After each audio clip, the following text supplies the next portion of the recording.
Hello everybody, this is Hammer Striker here. Got kind of a strange looking thing on the table. It's an FN PS90 and it's chambered in 5.7 by 2.8.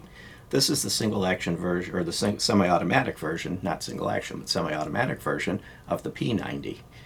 With the 5.7 by 2.8 chambering, it's a very light gun. You can hold a lot of ammo in a very compact package. A little bit later in the video I'll take that magazine off and show it to you, show you how it works. But the rifle itself is very short, very compact. It's 26.23 inches long, so it's barely a quarter inch over what it would be if it would be an SBR. So this is just a regular rifle you can buy. I'll go ahead and pick the thing up. Now to show you that this one is empty, I'm going to have to remove the magazine. This magazine is probably the strangest thing you've ever seen. It's like this. And it rotates. So the round will be in the magazine facing back this way, and it rotates around. And by the way, I'll show you that it is unloaded. So we have an empty chamber, ambidextrous operating rods, and the magazine, the release, it's not really a magazine eject, but a magazine release, is ambidextrous as well. Either side you can pull it. And I had my hand underneath it, I pulled back on that to release the magazine, flip the magazine up. Now these magazines come in 3 different varieties. This one you see here holds 30 rounds. There's also a 10 round version if you're in one of the less free states. And then there is a scary version that's too scary to talk about on YouTube that holds 50 rounds. This particular one is one of the 30 round variants. It comes with one magazine of whatever size it is that it's going to come with for your gun. It comes with this rail. I'll turn this thing around where you can see it well. It comes with this rail. This was all pre-installed. This is on all of them. This assembly here has the sights in it. This rail is actually an option you can buy to add to one that didn't have it, but this one it came pre-installed, but it's interestingly enough it came with the instructions to install the kit, which this is what this ends up being, came right in the box with the gun. So effectively they took that option kit and just started pre-installing them. It does have, if you look at the back, that little hole in the back of the rail, and it's going to be kind of hard to show you because it's basically a peep sight. There you can, might you actually be able to get it to focus. So I'm looking through there, and now of course it's not focusing, but there's a sight up at the front, up underneath here. Let's see if I can get it where you can see it. Right there. So it's basically a built-in backup sight. It's an AR-15 style post in that peephole. So even without an optic, you could shoot it day one out of the box. And we did. We shot a few rounds with that. And it's rather difficult to hit what you're aiming at least with my eyes, with that peephole. But you can take it out of the box, take it to the range, and use it that day. We chose to put a Vortex Venom on this one, which made the groups tighten up quite a bit. The intro that we shot was with this Vortex Venom on it. Now, I'd already mentioned the overall length. Let's talk about the height of it. At the smallest part, and really what is most of the rifle, right through here, that length carries pretty much across when the magazine's installed, it's 4.7 inches tall. When you get all the way to the front, at this area, without having added the sight, it ends up being about 7.8 inches tall. So overall, it's not a tall rifle, especially if you don't consider this add-on part here. And it's not all that thick. It's 2 inches thick at the narrowest, basically at the back, and when you get up front towards this area here, puffs out to about 2.3 inches. So it's relatively thin, it's light, it only comes in at 6.28 pounds. So it's a very light weapon, and it's really easy to work with. You might look at it in the store and say, "Ooh, how are you going to use that thing? That's not ergonomic. How am I going to actually learn how to use that? I'm used to an AR or something else." You'll notice when I picked it up, my hand just went right there. It's very ergonomic. Your thumb fits in this hole. There's plenty of room. Now I've got average size hands. Hammer's got large hands. His fit in there no problem. If you got really large hands, you might be a little bit tight there.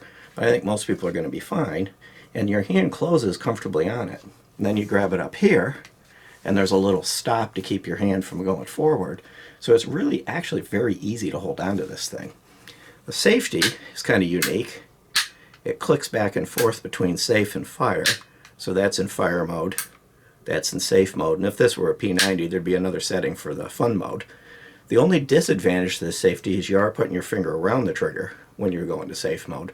But you'll notice I'm operating it outside the trigger guard. So I'm not reaching into the trigger guard to operate it. So you just kind of need to train with it to know how to operate it properly, and it's actually quite easy and reliable to use. Overall, they've spent a lot of time on the ergonomics of this and made the rifle overall quite ergonomic. The barrel is a 16-inch barrel. The actual rifled part of it's only 14.8 inches long. This flash hider / muzzle brake that they've added on is pinned. There's a pin right there, so you can't remove it, and that makes it legal and avoids it being an SBR. So this is delivered is just a rifle, as I mentioned earlier. There are companies that offer modifications that you can modify it to extend it and put a threaded barrel on it, a 1/2x28 thread, so you can use something like a Sparrow SS suppressor. But threaded barrels for this are not, just to go out and buy a threaded barrel seems to not be very readily available.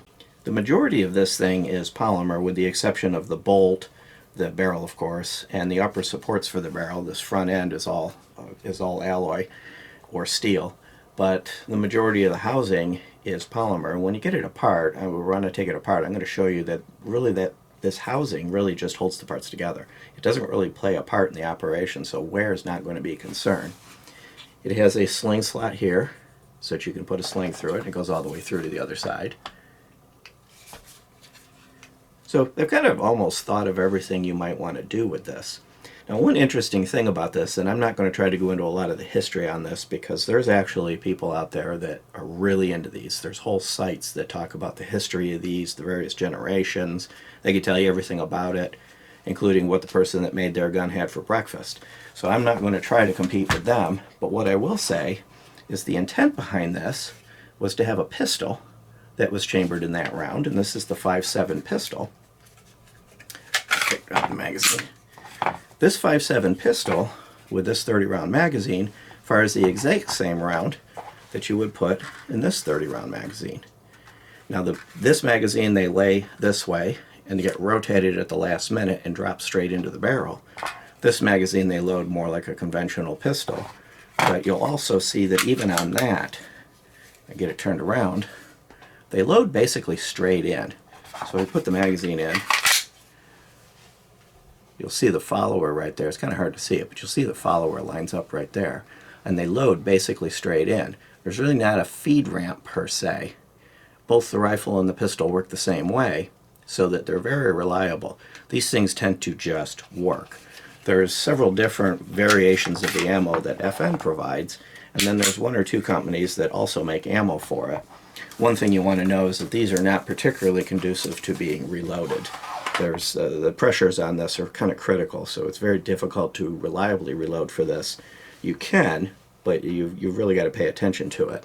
And one unique thing on this, the mag on these pistols loads like an AR. You push the rounds in, basically push them down in and they click, kind of like you would an AR-15 mag, unlike a pistol where you put the rim in and then just drive it back. It's kind of a unique setup, and it does work quite well. And even in the intro you saw me, I fired a few rounds with the pistol and then switched to the FN PS90, ran that dry, and then I could have probably reached my Glock 26 to finish up. One last thing before I take it apart that I'll mention is it ejects from the bottom. So the spent rounds drop out through here.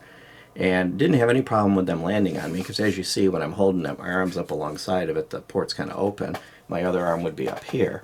So there's really nothing down here in the way. But instead of flying around, flying in your face, they drop straight down. That actually makes this very well suited as being a pure ambidextrous gun. The safety can be operated from either side. The charging handles are on both sides. And if you're a lefty and you've got it over on this side, most Bullpup rifles, the ejection port would be back in this area and it'd be right in front of your face.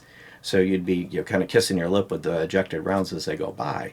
This won't do that to you. Because it ejects through the bottom, the experience for a lefty and a righty is going to be virtually identical.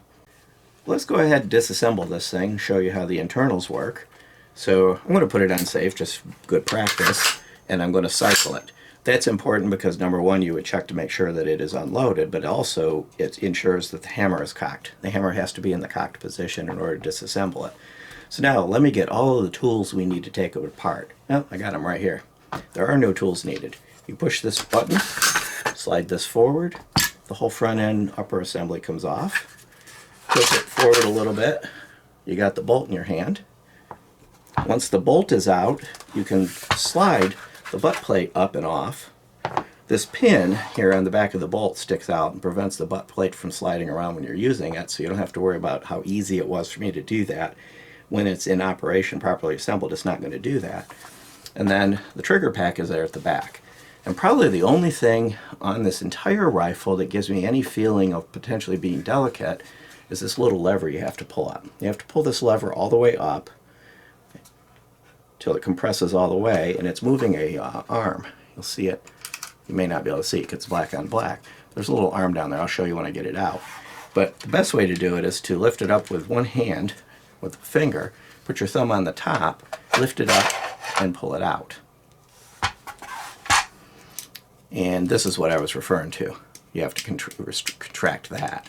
This is the only thing. Now, I haven't heard of these break-ins, so I'm not saying it is delicate, but it's the only thing on here that isn't really robust and solid feeling is this lever here. But until I have a problem with it, I'm not going to assume I'm going to have one. This is your trigger pack. Yeah, the hammer is polymer. These things have been around for a very long time, and I'm not aware of issues with these hammers cracking and breaking. The rounds are not centered. They look kind of the caliber of a .22, but they are center fire. They're not rim fire. So it doesn't have to hit it with all the force of ages to try to fire the round. And these hammers do tend to be pretty durable. They do have a nice design. They're nicely well manufactured and smooth. And one thing too, this is the operating arm, which I'm just going to touch, but I'm not going to push to fire it. There's a bar that comes back that pushes on that. The trigger comes straight back. So it actually has a nice trigger. I'll show you that when I get it back together. But don't accidentally discharge this, drop the hammer forward while you've got it out. You could damage it.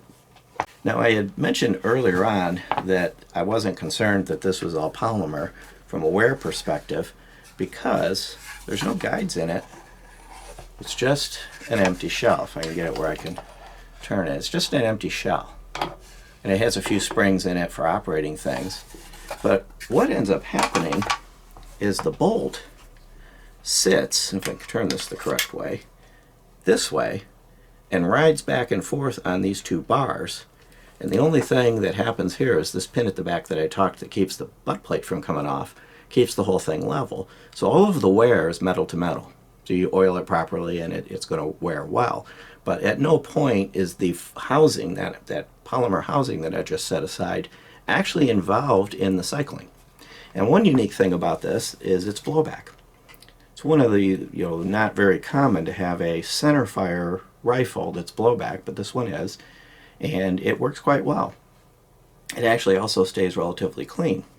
Reassembling it is just as easy as disassembling it. It's kind of basically just do it in reverse. You take this, you pull up on the arm, slide it in, it will go all the way in place.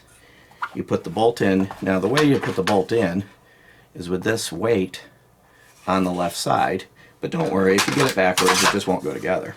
Now before you put the bolt in, I almost made a mistake. You want to put the butt plate on, because if you don't, this thing will protrude. If I can get my hand on it enough to push it out, and that'll block putting the butt plate on. So you put the butt plate on properly first, line it up, drop it in, then put the bolt in. Then take this whole assembly, line it up, push the button, and it's back together. Now, it may have looked slightly cumbersome because I'm trying to turn things for the camera. I'm sitting in a chair and trying to make it where you can see it. When you're just standing up and just doing this, it's easy to do. And putting the magazine on it is also easy to do. I showed it to you with the magazine already on. You just take the magazine, set it through the slots, and you can either just push down on it, but for a little bit less wear, pull back on the mag release, drop it in place, and it's ready to go. Cycling it is relatively easy. And it has actually a nice trigger. The trigger comes in around 7.5 pounds.